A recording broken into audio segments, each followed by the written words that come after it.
Hello, and here's the topic and introduction, the first part of a fascinating three-part series presented by, well, who else, on your introductory speech. I'm going to post these very quickly, and if you use these and follow the instructions, you should be able to put your speech together without much effort. Remember, I've posted a template, an informative speech template in the files, the Canvas files. I've also placed the outline for my speech, All That Glitters, the one about the gold, into the files, and I will be posting the rubric as well. So you'll have all of that to look at. So here's my little document, which is also in the Canvas files now. And I'm only going to talk at the moment about choosing a topic and the introduction of the speech. The second installment of this series will be about the body of the speech. And I bet you guessed it, the third installment will be about the conclusion. And I will also talk about the references in that installment, the conclusion. All right. I should probably put it here, but it'll work. All right. So, anyway, first I need to say be careful that you don't give a persuasive speech. Now, in my lecture about informative speaking, I talk about, right at the very beginning, informative versus persuasive. And here's something to keep in mind. Uh, Anytime you talk about stuff being good or bad for you, better for you, a comparison. Let's see some examples here. Uh, Social media is good for you. Social media is bad for you. All right. Uh, this essential oil is going to make you feel better if you use it. Exercise is going to make you live longer. You see what I'm saying? Anytime you make a statement like that, you're then going to become persuasive. Today I'm going to talk about uh, Apple's operating system versus Microsoft. Oh, that's comparison. That is going to be a persuasive speech. Well, I'm cheating a little bit. Comparisons tend to become persuasive speech. You could, in fact, give an informative speech simply comparing Apple's operating system to the Microsoft operating system.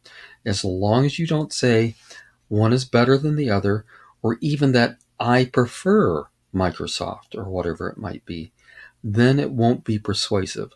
But it's so easy to cross that line. So make sure once you've picked your topic that you're not doing something like this, uh, good or bad, better for you, make you live longer, you'll smell better, comparison. Those all fall very quickly into persuasive speeches. Now remember, the target time for the speech is 5 to 7 minutes. That's not very much time. You might be thinking, it seems like a long time. Not at all. 5 to 7 minutes is nothing. And so you need to find your topic and then just beat it to death. Make it as narrow and focused as you possibly can. So you're going from broad to narrow. And here's a couple of examples. Dogs. I love dogs, so I always think about dogs. So I want to give an informative speech about dogs. I almost said persuasive, and there you go. If I want to talk about my favorite breed, it's going to be persuasive. All right. So what about dogs? Well, maybe I want to talk about the different breeds. Did you know there's 43 different recognized breeds of terriers? Okay, you could go there. That's still kind of broad. Uh, what else can you talk about dogs? Oh, I want to talk about service dogs. Oh, now we're starting to get focused. I like that. But service dogs do all kinds of things, everything from helping firefighters to sniffing out drugs and bombs. So remember, 5 to 7 minutes. So narrow it some more. I'm going to talk specifically about dogs that are used to help the seeing impaired, seeing eye dogs. That's focused. Okay, get the point? The oceans. That's, yeah, you're going to do that in 7 minutes, right? That's a really big topic. Obviously, you can't. Well, which ocean? Oh, the Pacific Ocean. What about the Pacific Ocean? There's a lot of fish there. There's a lot of all kinds of ships there. There's all kinds of stuff. How salty is it? I don't know. So you need to focus some more. Okay, I'm going to talk about pollution in the Pacific Ocean. That's still awfully broad. Okay, I'm going to narrow it just a little more. I'm going to talk about the great plastic trash islands that have formed in the Pacific Ocean. There you go. Somebody, if you like that topic, take it. It's fine. But there you go. Now I've got it focused down to something very, very specific, very focused. And then, of course, gold, that was the topic I used for my informative speech. And I'm going to come back to that and use my speech as the example for the introduction. All right, now, the specific purpose. We need to be very, specific about this. Okay, what did I say here? What did I write? This should be one sentence. Okay, it tells you, not your audience, it tells you what you want everyone to know at the end of the speech. If any of you are thinking of going into teaching, education, one of the things you'll learn about is the lesson plan. And the lesson plan is the teacher's guide to what that teacher wants their students to know at the end of the lesson. It's basically a specific purpose. So the specific purpose is what you use to make sure you don't start wavering. I'm talking about seeing eye dogs, but suddenly I notice in my main point too, I'm talking about bomb sniffing dogs. Okay, I'm not following my specific purpose. So you need to write your specific purpose, and this needs to go on your outline at the top of the outline so I can see it, so that you can use it to help keep you on point and on track throughout the speech. The thesis statement, right? The thesis statement, as you remember, you've all written papers in school. The thesis statement is what you put in the very first paragraph. Same thing here. But again, it's just one sentence. And it's a summary of what you're going to talk about in this speech. Hopefully, it will get people's attention. So you're going to have your topic for me at the top of your uh, outline. You're going to write out the specific purpose so I can see what you had in mind. And then you're going to write the thesis statement. And yes, the thesis statement will reappear in the outline itself, but I want to see this all together so I can more easily look at it. Okay, so what do you do in the introduction? All right, I just went through each one. Remember, at the beginning of the speech, you need to tell us who you are. Hi, my name is Ray, and today I'm going to talk about something everybody likes, gold. All right, and that will be my topic. I don't have to say all of that. Hi, my name is Ray. That's good enough. But make sure you tell us who you are. Now, obviously, if we were in a classroom, that would be so much more effective. You may feel kind of silly doing that in front of a camera, but you still need to do it. You need to introduce yourself. All right. Oh, and why? Because you don't want to break rule number 2, which is never assume anything. Even if you're in a group of people that you think may know you, you still should say your name. Now, if you're at work and you're in a team meeting about something, okay, that's not as important there. But anytime you end up in a group, don't break rule number 2 and assume that everyone knows who you are. All right, the grabber. Remember, I talked about the grabber. I used one in my speech. We'll look at it again in a few moments. The grabber is what you use to help get people interested in your speech, to pull them in. You need a little something. And I talked about a number of different devices that you can use as a grabber, an attention getter. Jokes, quotes, startling statistics, a little personal story, anything like that will help pull people into the speech. All right, and then you actually say the thesis statement. This is the next point. After you, oh, excuse me, I'm getting ahead of myself. Oh my goodness, can't even read my own list here. Okay, you do the grabber, then a credibility statement. All right, you need to tell us why we should listen to you. Okay, one of the speeches that I usually talk about in class, I haven't talked about it this time, is a speech that was given by a young lady, not in my class, about the Titanic. Now, obviously, when she gave the speech, she was 19, 20 years old. She was not on the Titanic. She did not have firsthand experience of the Titanic. But she said, "Hi, my name is," whatever it was. And then she had a very nice grabber. And she said, for her credibility statement, "I've always been fascinated by the story of the Titanic. I've read as many books as I can find. I've watched the 3 major movies, and I even went down to the exhibit on the Strip about the Titanic." That's great. That works just fine. It tells us that you're genuinely interested in your topic. All right. So you need that credibility statement. It tells us why we should listen to you and why you are giving the speech. All right. Then comes the thesis statement. I've already talked about that. The thesis statement, again, is the one sentence summary that goes in the introduction that tells everyone, today I'm going to talk about. All right. The next point in the introduction is the preview of the main points. You should have 3 main points. It's just the easiest way to do it.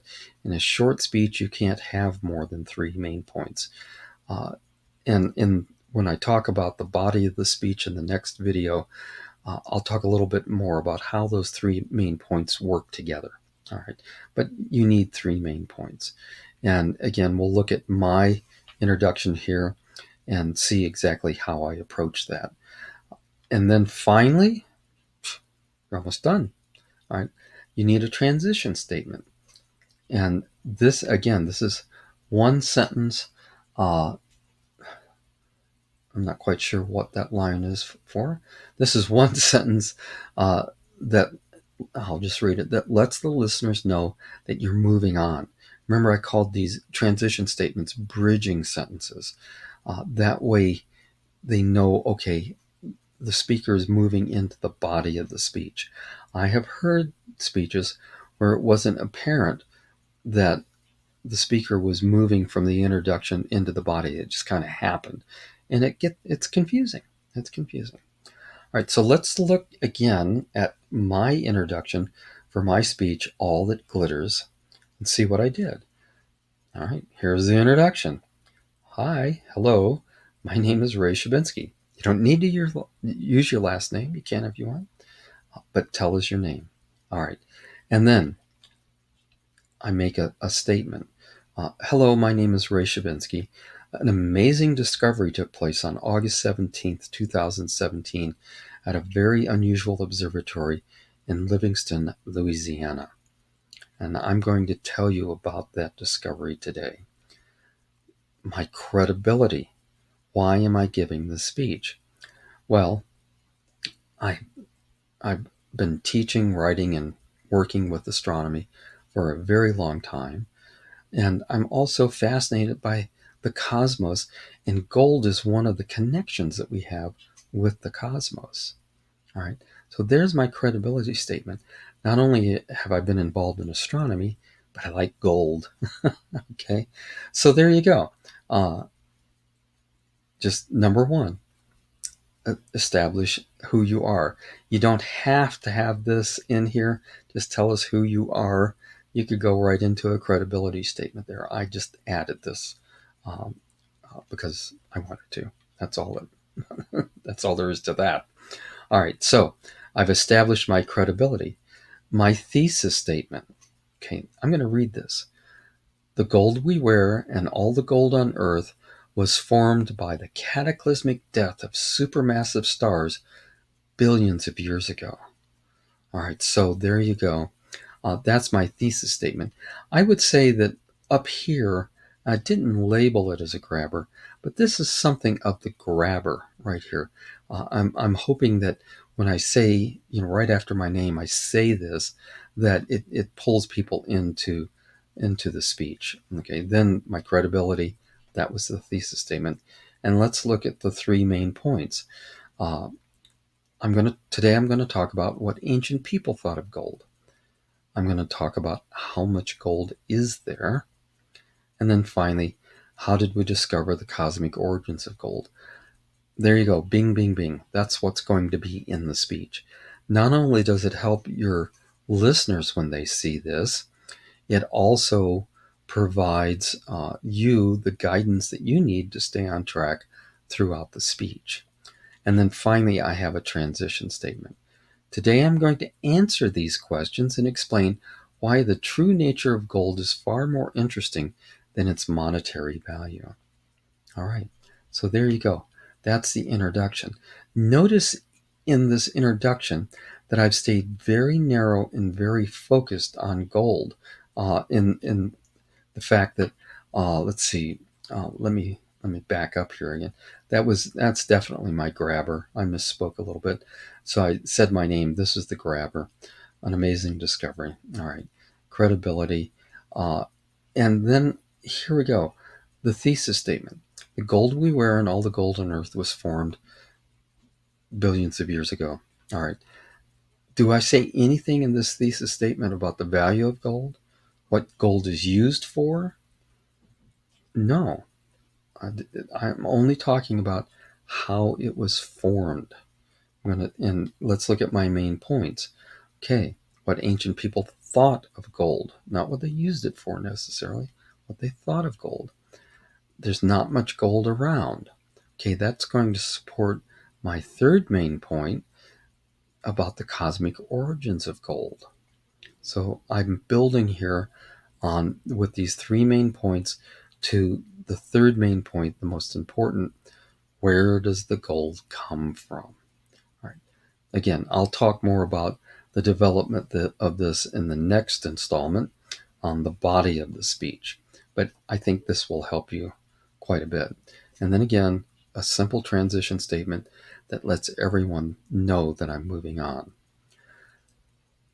I hope this clears up some confusion about the uh, introduction of the speech and what I'm expecting you to do.